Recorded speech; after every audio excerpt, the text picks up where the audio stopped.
dan in pa seveda hvala za udeležbo, da je kar velika. Glejte, jaz bi rad na današnji konferenci upozoril na par vidikov včerajšnjih hišnih preiskav pri gospe Kotnikovi, torej tožilki Kotnikovi, tako pri njej doma kot na delovnem mestu. Zdaj, rečem lahko, pravzaprav presenečenja ni, ne? Dan je zelo primerno izbran, ne? Tako kot je bil izbran pri nekaterih drugih preiskovancih, recimo gospod Magajna takoj po izstopu iz SD-ja, kot je bilo pri gospodu Kanglerju, Štihcu in tako naprej, skratka čas pred volitvami. Zdaj, v primeru gospe Dragice Kotnik je situacija sicer nekoliko različna, pa jaz vseeno menim, da niti slučajno to ni slučajno, da se je to zgodilo včeraj.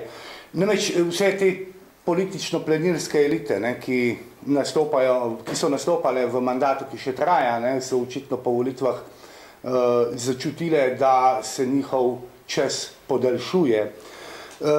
Če se vi spomnite zadevo, Baričevič je preiskovala gospa Zobec Hrasterjeva kot vodja tistega posebnega oddelka tožilstva. Tisto njeno početje pravzaprav lahko nekako označimo za nepreiskovanje. Za nepreiskovanje. Če po letu dni najdeš krvne sledi na tistem kraju, potem ne moreš reči, da je tista preiskava bila uspešno vodena. Danes tako zaključimo pravzaprav kaj? Da, rekel bom tako, nepreiskovanje elit, mi lahko rečemo tudi ščitenje elit, je v tožilskih vrstah nagrajena zadeva. Preiskovanje elit, to bi bilo tudi moje temeljno sporočilo, pa pravzaprav je znak, da v tej državi tožilci lahko odidejo. Zato so kaznovani, zato jim pošiljajo nadzore, zato dobivajo hišne preiskave in še kaj, kar se bo zgodilo še gospej, očitno zgodilo gospe Dragici Kotnik. Elite pač po volitvah čutijo, da njihov čas se nadaljuje. Vi dobro veste, da je takrat potem prišlo v tistem času do odstopa gospe Hrasterjeve in da je ta položaj zasedla gospa Dragica Kotnik.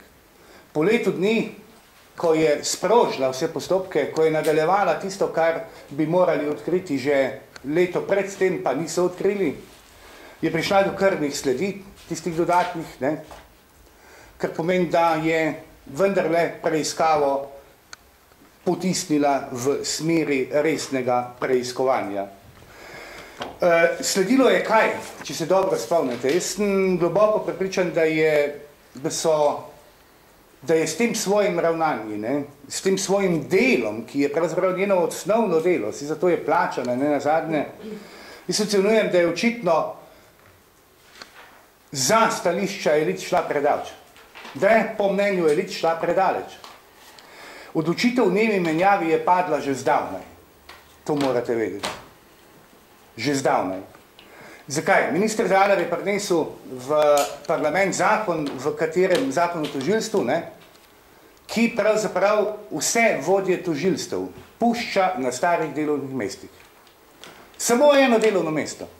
To je delovno mesto gospe Kotnikove, pa je po zakonu predvideno za ponovni razpis.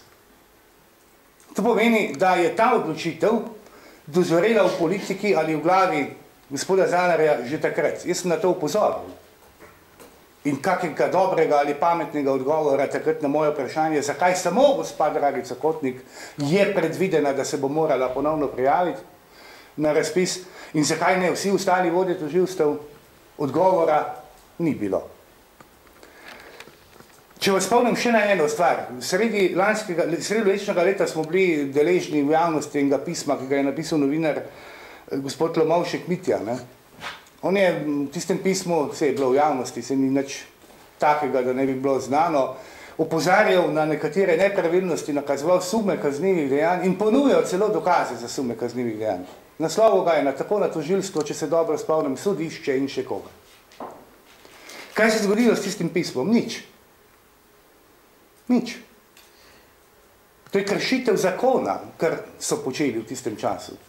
Če nekdo naznani kaznivo dejanje ali sum kaznivega dejanja, se ga običajno povabi na pogovor, da predloži dokaze za svoje trditve. S pismom po mojih podatkih se ni zgodilo nič. Nasprotno, v roku enega tedna je dobil hišno in osebno preiskavo. V roku enega tedna je bil deležen hišne in osebne preiskave. Vaš kolega novinar. Zakaj pa? Če je on naznanil sume kaznivih dejanj. Jasno, odgovor je v tožbi gospoda Senice. In nič drugega, torej pripadnika elite. Tako da jaz bom rekel takole, včerajšnja hišna preiskava pred gospe Kotnikovi je zgolj zaključno dejanje, v policiji rečejo, to zaključna akcija, veste.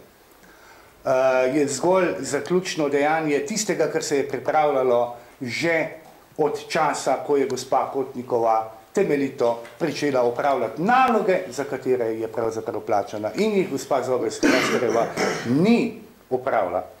Jaz pričakujem, da bo šla stvar nekoliko dlje, pričakujem, da boste verjetno kar kmalu obveščeni v kakem suspenzu gospe Kotnikove in prihodu kakega vedeja, ki bo kasneje postal seveda vodja tega tožilstva, ki bo seveda po meri elit.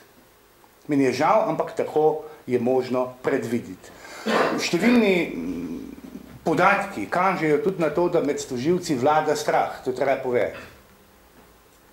Številni podatki kažejo na to, da med tožilci je strah. Torej, strah jih je pa zato, ker delajo, ker opravljajo naloge, ki jih morajo po zakonu opravljati. In to je za to državo izjemno, izjemno slabo. Moje osnovno sporočilo, če ga ponovim, torej tisti tožilci, ki naloge opravljajo, so deležni sankcij in so odstranjeni. Tisti tožilci, ki nalog ne opravljajo, pa so očitno deležni bonitet, odnosno odidejo med odvetnike. To z moje strani in če želite lahko še na to temo kaj rečemo.